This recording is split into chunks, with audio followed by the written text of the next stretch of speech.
Yep. As usual, I'm not prepared once I hit play, but that's all right. You know, I think it lends to the raw, authentic nature of the podcast. Anyway, welcome back to the Bees Like That podcast. As always, I'm your host, Chris, and today I want to talk to you again more about voices, but in a different way. So, first, let me say that in a few short days, it will be Feb 1, the beginning of Black History Month.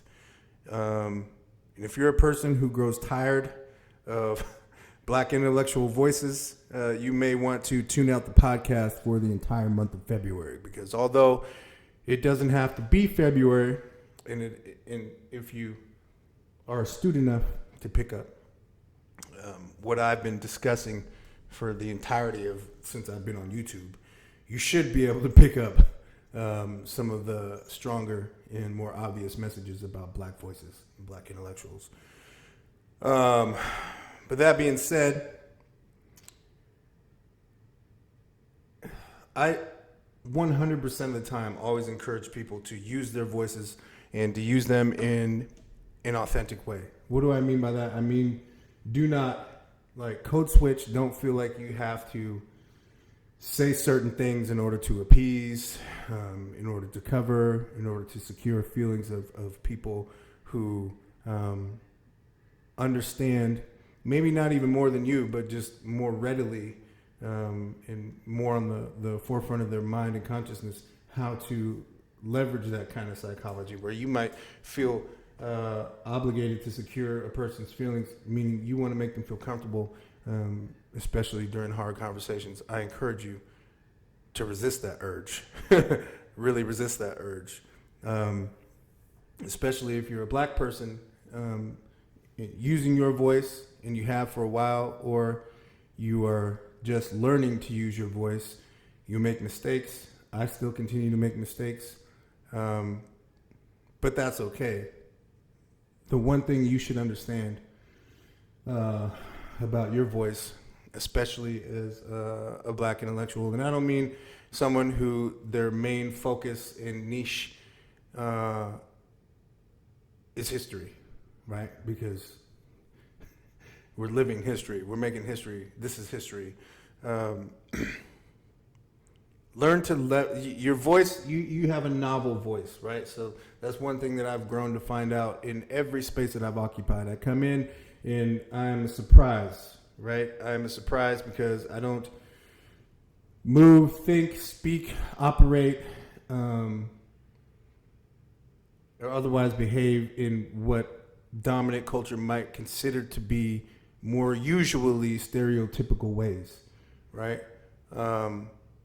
So it's difficult for them to try to reconcile my presentation with the hair and my skin color and the tattoos and, you know, the obvious high degree of self-awareness and confidence. When I enter into a room, these things speak for me before I say a word, right? And then when I speak, certainly almost always the reactions are, oh, you're so, the most offensive, oh, he's so well-spoken, he's so articulate, elegance, blah, blah, blah, eloquent, blah, blah, all of these things, when to me, I'm just speaking the way that I would in any situation, on any forum or any platform. I only know one way, and that's the way that I talk.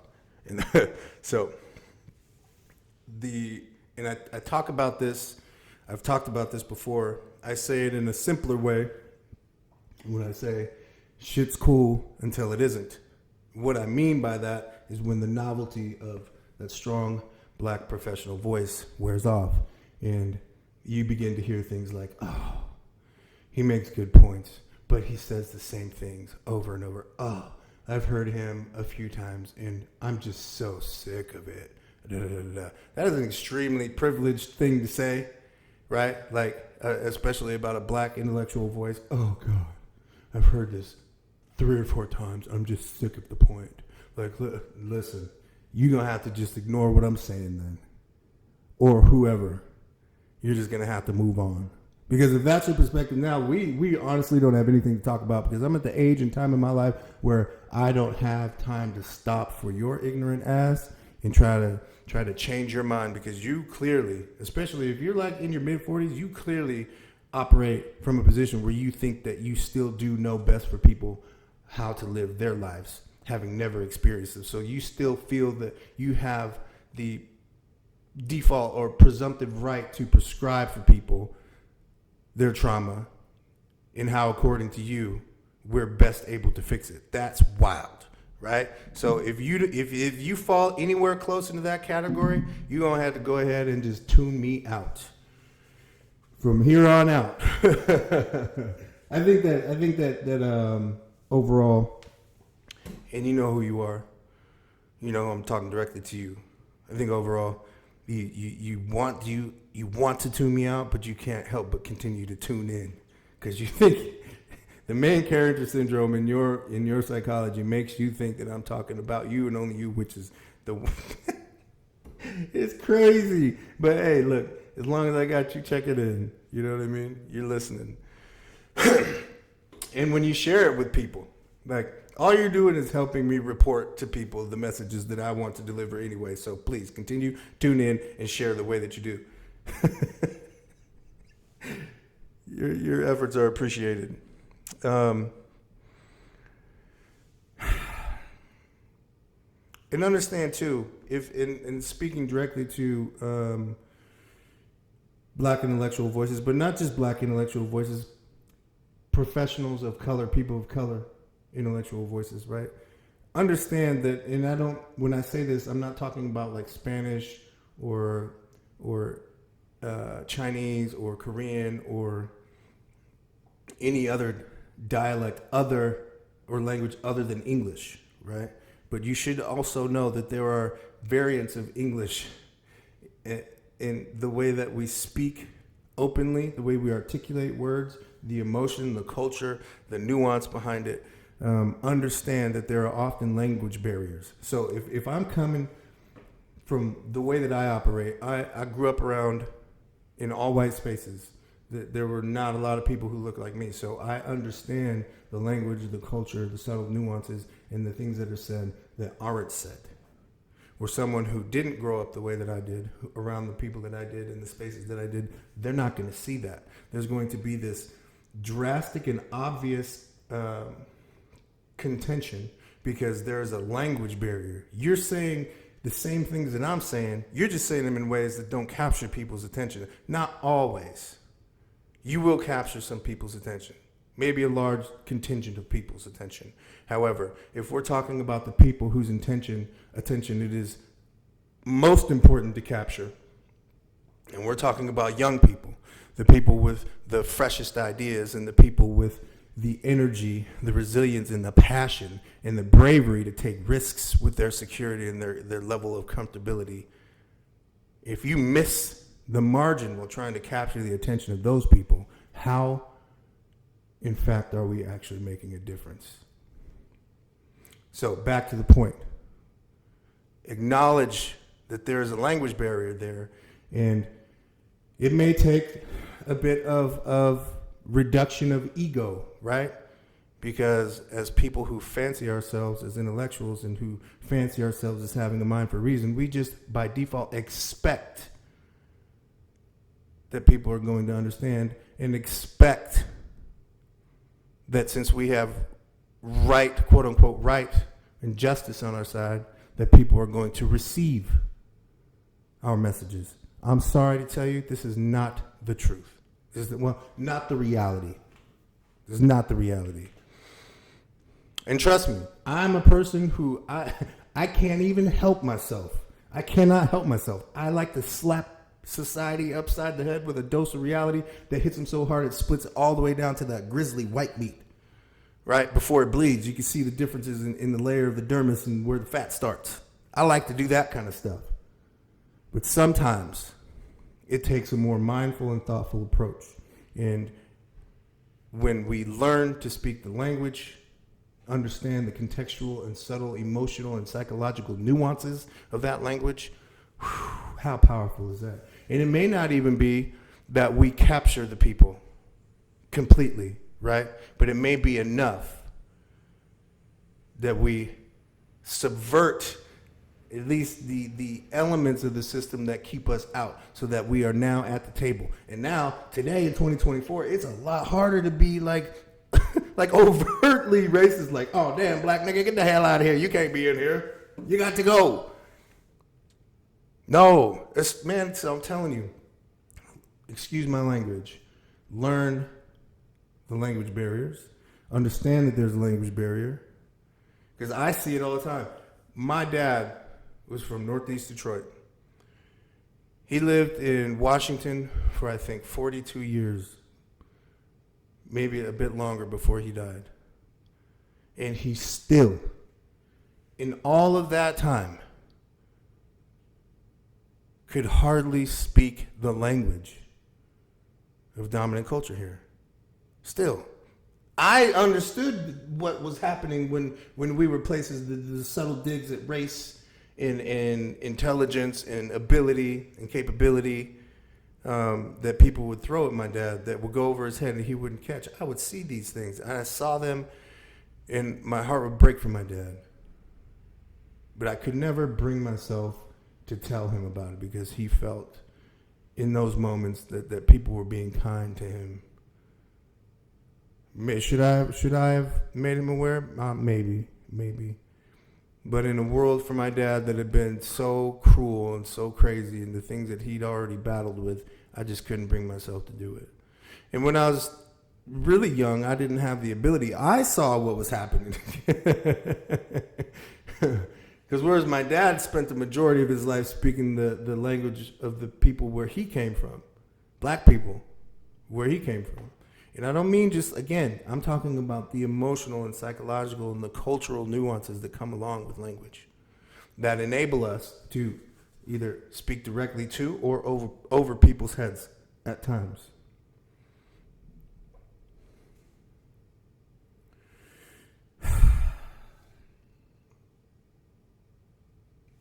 Being able to do this, obviously, we're going to be able to recognize the cues which signal abuse or misuse of our time, reason, story, experience, which I've fallen victim to because I wanted, the optimist in me wanted to believe in the good nature in people.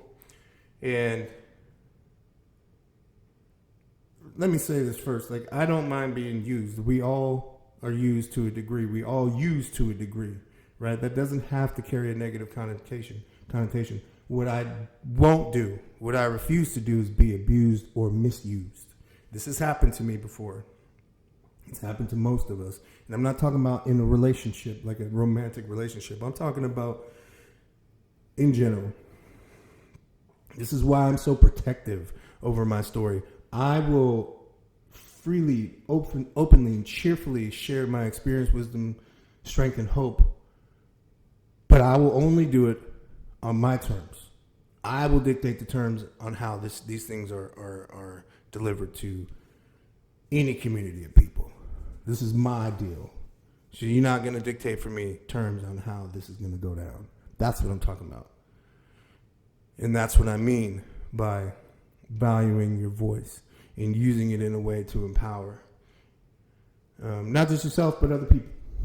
Because if it was just me, just talking like, I might need it to keep myself going. I have in certain situations very needed to talk myself through some pretty hard situations. But nonetheless,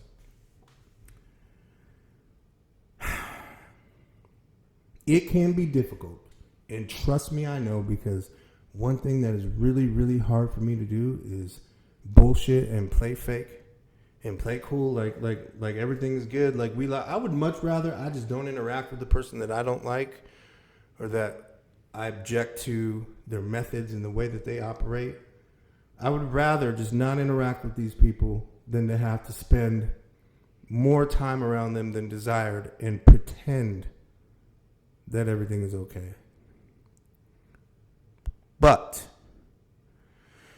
and it pains me to say this, and I need more practice at it, because we're riding the line of things that really challenge my internal moral compass and integrity.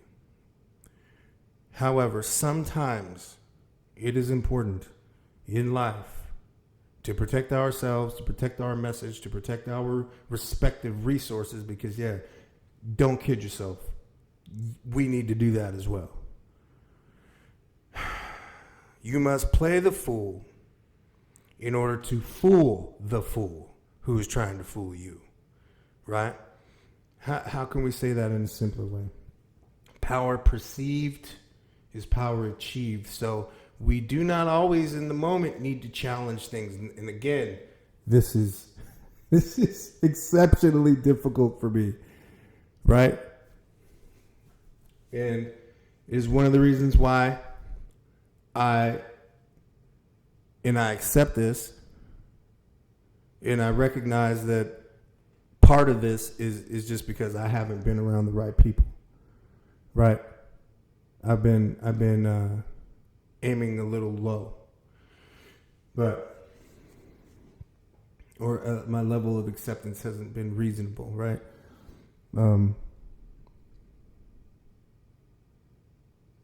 But nonetheless,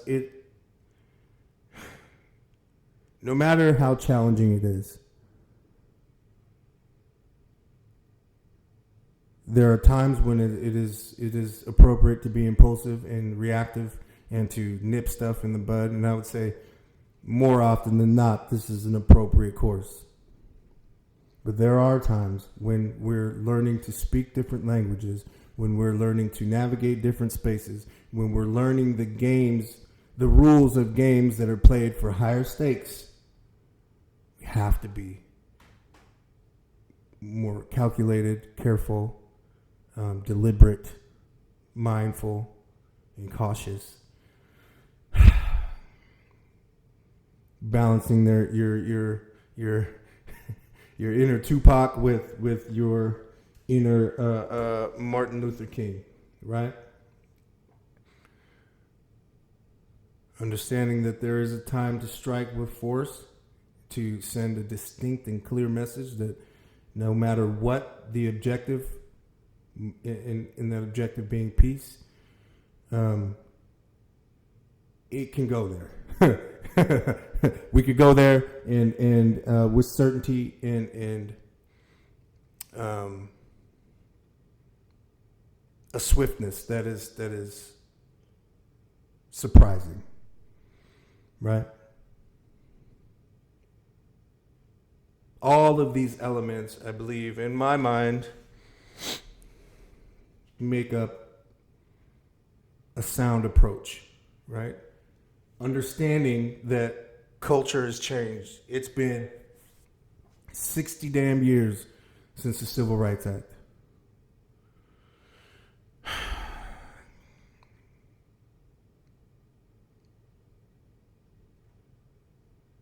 We have to be mindful and consider that we have different forms of opposition now that are direct threats. We have to, if we want to capture the minds of the young, we have to first catch the interest of the minds of the young, and then we have to cleanse the minds of the young, because reason cannot be had behind perks, alcohol, misogyny, all of the things that are detrimental to young black men.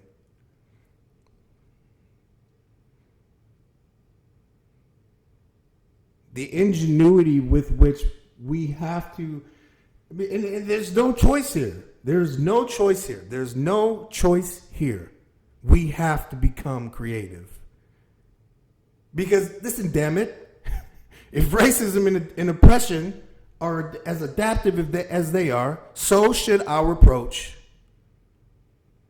to rooting it out be or become. Come on, man. Y'all ain't hearing me, man.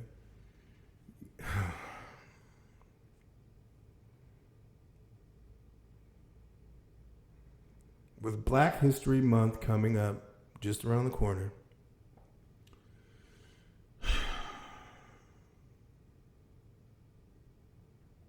black voices and allies alike, we need to get together on a new page, right?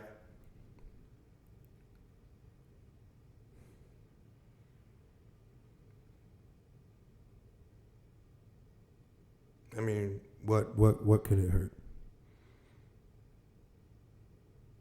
We carry with us so much of the stuff that we know by heart. I challenge us to step into the things that we don't know. There are bold, creative, and necessary ways that we need to implement in order to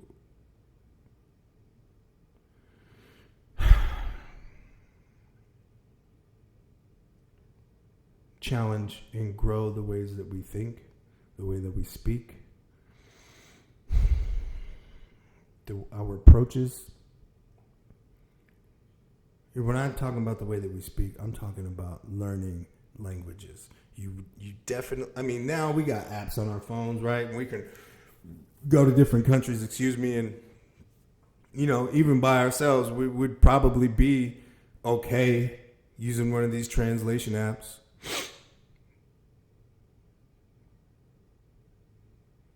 But let's play a game. Let's say we didn't have one of those. How immersive the experience is to go to a different country and you don't speak the native language or the dominant language. You don't understand. Like when people come to America, how like bad, most places they only have one meaning for bad. Here we got multiple bad. Dang, that's bad. Dang, that's bad. Bad. That's so crazy. Right? Understanding these subtle, cultural, emotional, and intentional nuances to language is important. Otherwise, we are going to perpetually be stuck behind the psychological and language barriers. And I see it all the time. They're attempted to be used on me. I smack them down like Shaq. You know what I mean? I smack them down like Shaq. But for me, it comes a bit easier. For other people, it doesn't come as easy. So this is part of the conversation that it is up to me to have. And I have. And listen, you can ask anybody in my life, black or white. These are conversations I've had for years. Trust me. Trust me. And yeah, usually with my black friends who come from other places, who, when they come here, they've never experienced white people to the level that they have that they do when they get here, right?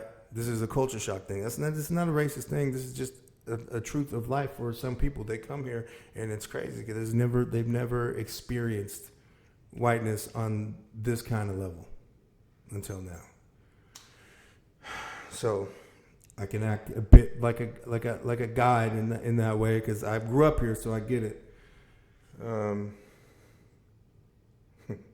But yeah, again, and the final message to those who struggle with the novelty of